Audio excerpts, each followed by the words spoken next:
Hi friends, ఈ రోజుల్లో చాలామంది ఈ బిజినెస్ గురించి తెలుసుకునే ఉంటారు, వినే ఉంటారు. అదే డ్రాప్ షిప్పింగ్.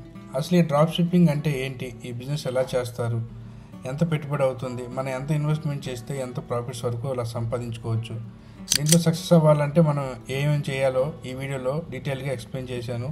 వీడియో ఎక్కడ స్కిప్ చేయకుండా చూడండి. డ్రాప్ షిప్పింగ్ అంటే తక్కువ పెట్టుబడితో ఎక్కువ ప్రాఫిటబుల్గా ఉండే బిజినెస్ ఐడియా. ఈ ఐడియా ఇప్పుడు ఈ మధ్య కాలంలో బాగా ట్రెండింగ్ అవుతుంది. ఎందుకంటే మనం చాలా తక్కువ పెట్టుబడితో ఇంట్లో కూర్చొని సింపుల్గా ఒక ఈ-కామర్స్ పోర్టల్ రన్ చేయడమే ఈ డ్రాప్ షిప్పింగ్ ఐడియా.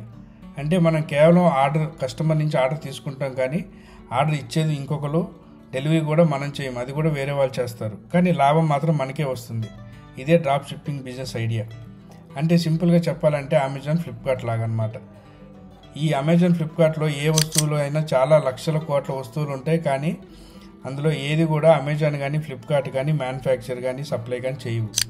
అంతా థర్డ్ పార్టీ నుంచి లేదా వేరే సప్లయర్స్, వేరే డిస్ట్రిబ్యూటర్స్ వాళ్ళందరూ అందులో ఎన్రోల్ అయ్యి వాళ్ళ ప్రొడక్ట్స్ అనేది సేల్ చేస్తూ ఉంటారు.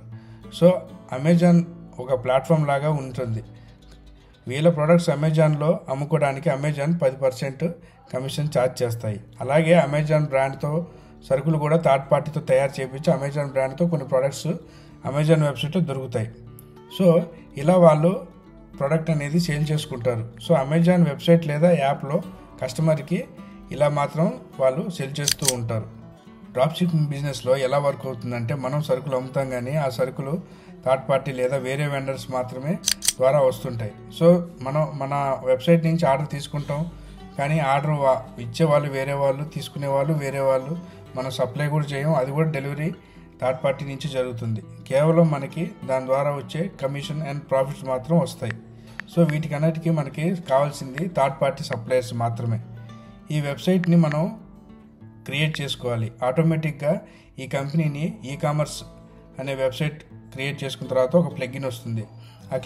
ఆ ప్లగిన్ని దీంతో అలీబాబా వెబ్సైట్ మీరు చూసే ఉంటారు. అలీబాబా వెబ్సైట్కి మనం $90 వరకు, అంటే ఒక 10,000 మనం చెల్లించినట్టయితే వాళ్ళు ఒక ప్లగిన్ ఇస్తారు. దాన్ని మనం మన వెబ్సైట్కి లింక్ చేసుకోవాలి. లింక్ చేసుకుంటే అలీబాబా షిప్పింగ్లో, అలీబాబా వెబ్సైట్లో ఏవేవైతే ప్రొడక్ట్స్ ఉంటాయో అవన్నీ మన వెబ్సైట్లో కూడా కనిపిస్తాయి. సో మన వెబ్సైట్ నుంచి ఆర్డర్ చేసిన వాళ్ళకి ఆటోమేటిక్గా ఆ ఆర్డర్ అనేది అలీబాబా వెబ్సైట్ నుంచి వాళ్ళకి వెళ్ళిపోతుంది. వాళ్ళే షిప్పింగ్ చేస్తారు. కేవలం మనం వాళ్ళ ప్రైజెస్ ఏవైతే ఉన్నాయో వాటిని హైక్ చేసి మన వెబ్సైట్లో పెట్టుకోవటం, అంతే. ఏదైతే మనం పెంచుకుంటామో ఆ పెంచిన అమౌంట్ మనకు వస్తుంది, మిగతాదంతా అలీబాబా కంపెనీకి వెళ్తుంది. సో ఇలాగా ఈ మోడల్లో కూడా ఇప్పుడు డ్రాప్ షిప్పింగ్ బిజినెస్ అనేది రన్ అవుతుంది. డ్రాప్ షిప్పింగ్కి ఎంత ఖర్చు అవుతుంది, ఎంత పెట్టుబడి అవుతుంది అంటే, మనకి మెయిన్గా దీంట్లో వర్క్ చేసేది వెబ్సైటే. సో మనం ఒక క్వాలిటీ వెబ్సైట్ డిజైన్ చేసుకోవడానికి ₹1,00,000 వరకు ఖర్చు అవుతుంది. దాని తర్వాత దాన్ని ఈ-కామర్స్ పోర్టల్ రెడీ చేసేందుకు కానీ వెబ్సైట్ ఛార్జెస్, ఏ హోర్డింగ్ పెట్టాలి, వీటన్నిటిని ఇలా రికరింగ్ ఖర్చులు కానీ వీటన్నిటి కోసం ₹1,50,000 ఖర్చు అవుతుంది. దాని తర్వాత మనం మార్కెట్లో ఫేమస్ ప్రొడక్ట్స్ ఏవి సేల్ అవుతున్నాయి, ఏది చాలామంది ఇంట్రెస్టెడ్గా ఉన్నారు, అవన్నీ మనం రీసెర్చ్ చేసుకొని అవన్నీ మన వెబ్సైట్లో ఉండేలాగా చూసుకోవాలి. మన వెబ్సైట్లో ఉన్నాయని వాళ్ళందరికీ ఎలా తెలియాలంటే, మనం యాడ్స్ ద్వారా వాటిని ప్రమోట్ చేస్తూ ఉండాలి. ఇప్పుడు చాలామంది ఇన్స్టాగ్రామ్లో, ఫేస్బుక్లో చాలామంది ఈ ప్రోడక్ట్ ఆ ప్రోడక్ట్ అని చాలామంది రిఫర్ చేస్తూ ఉన్నారు. సో టీవీ యాడ్స్ కానీ పేపర్ యాడ్స్ ఇలాగా మనం మార్కెటింగ్ చేసుకోవాలి. సో ఇలాగా అడ్వర్టైజ్మెంట్ ద్వారా మన ప్రోడక్ట్స్ ఏవేవి ఉన్నాయో ఒకసారి మన దాంట్లోకి వస్తే, మన దాంట్లో ఏది ఆర్డర్ పెట్టుకున్నా కానీ మనకు మంచి ప్రాఫిట్స్ అనేది వస్తుంది. సో ఏ ప్రోడక్ట్స్ అమ్మాలి, ఎలాంటి ప్రోడక్ట్స్ అయితే జనాలు అట్రాక్ట్ అవుతారు అనేది పూర్తిగా మీ నాలెడ్జ్ అండ్ మీ స్కిల్స్ మీద డిపెండ్ అయి ఉంటుంది. సో మీరు ఈ బిజినెస్ చేయాలనుకుంటే మాత్రం ఫ్యూచర్లో ఏ ప్రోడక్ట్స్ అయితే జనాలకు అవసరమో, ఏది రిపీటెడ్ కస్టమర్స్, ఏది రెగ్యులర్గా కొంటారో అన్నీ మీరు క్యాల్కులేట్ చేసుకొని మరీ పెట్టుకుంటే ఖచ్చితంగా సక్సెస్ అవ్వచ్చు.